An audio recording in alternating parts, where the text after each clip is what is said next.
Assalamualaikum warahmatullahi wabarakatuh.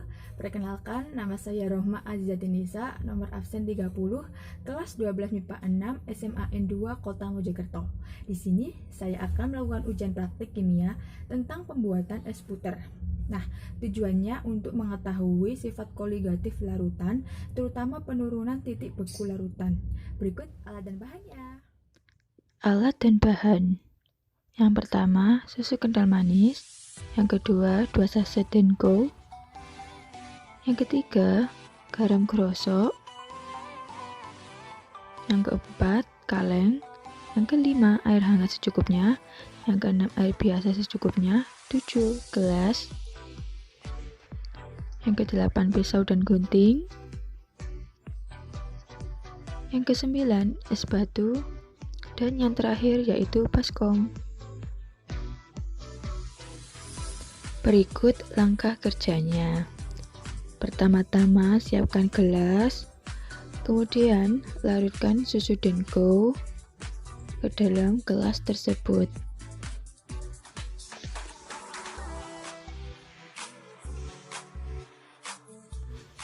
Gunakan air hangat secukupnya agar memudahkan susu tersebut larut. Kemudian tambahkan air biasa secukupnya. Selanjutnya, tuangkan dalam kaleng yang sudah disediakan.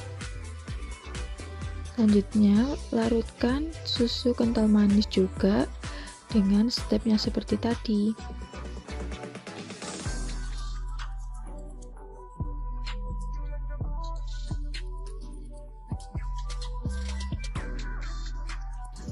Langkah kedua yaitu hancurkan 2 buah es batu tersebut hingga menjadi bagian-bagian terkecil.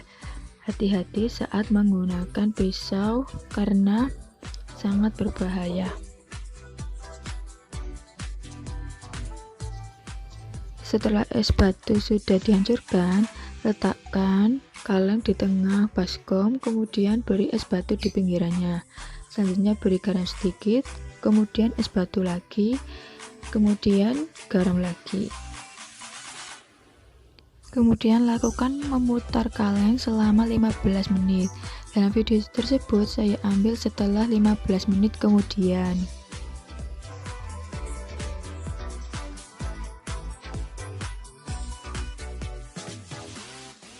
Setelah 15 menit, di sini saya buka kalengnya. Ternyata cairan susu tersebut berubah menjadi es, namun hanya di dinding kaleng saja. Lalu saya melakukan pengerukan kaleng agar cairan yang terdapat di tengah kaleng bisa diserap kalornya juga di dinding kaleng tersebut.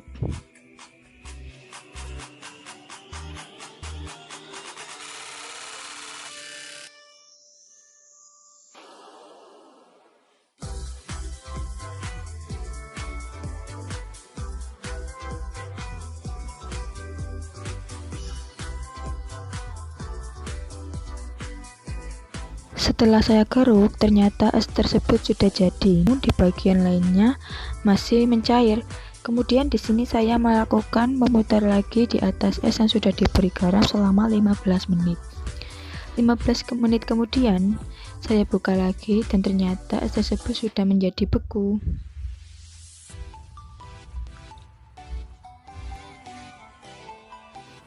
Nah, selanjutnya saya letakkan es krim tersebut dalam gelas agar kalian bisa melihat es tersebut sudah menjadi beku. Berikut data dan hasil pengamatan. Kita masuk di pembahasan nomor 1, yaitu apakah fungsi penambahan garam grosok pada partikum ini? Jawabannya, fungsinya untuk menurunkan titik beku atau titik lebur air. Jadi ketika garam ditaburkan di atas es, partikel-partikel garam akan mengganggu kestabilan ikatan partikel air yang sedang dalam fase padat. Partikel garam akan menerobos masuk ke sela-sela partikel es sehingga memutus ikatan partikel es. Akibatnya adanya gaya tarik-menarik antar es sehingga es beralih ke fase cair. Dalam peleburan es memerlukan energi sehingga es menyerap kalornya diri sendiri, dan jika suhunya sudah terlalu dingin, ia akan menyerap kalor yang ada dari cairan es krim tadi. Selanjutnya nomor 2 yaitu dalam prosesnya kaleng yang berisi susu diputar. Apa fungsi memutar kaleng tersebut? Jawabannya, tujuannya yaitu pertama, untuk mengecilkan ukuran kristal es terbentuk. Semakin kecil ukuran kristal esnya, semakin lembut es krim yang terbentuk atau yang dihasilkan. Yang kedua, dengan proses ini akan terjadi percampuran udara ke dalam adonan es krim. Gelembung-gelembung udara yang tercampur ke dalam adonan inilah yang menghasilkan busa yang homogen. Dan juga fungsinya untuk mempengaruhi meratanya garam pada kristal sehingga dengan proses memutar ini es akan lebih cepat terbentuk. Selanjutnya nomor 3 yaitu berikan analisa terkait perbedaan pembuatan es secara langsung dengan meletakkan di dalam freezer dengan metode yang telah kalian lakukan. Jelaskan. 1. Yaitu suhu. Jika menggunakan es secara langsung, maka suhu yang didapat adalah kurang lebih negatif 10 derajat Celcius. Jika es diletakkan di dalam freezer, maka yang didapat adalah es lebih lama untuk menjadi padat karena suhu di kulkas 0 derajat Celcius. Kemudian kedua perlakuan, jika menggunakan es secara langsung, maka perlu melakukan memutar kaleng sehingga es yang didapat lebih cepat dan hal ini mengakibatkan ukuran kristal esnya kecil sehingga es yang dihasilkan semakin lembut. Jika es diletakkan di dalam freezer, tidak dapat perlakuan apa-apa sehingga kristal es membesar dan susah untuk bekunya.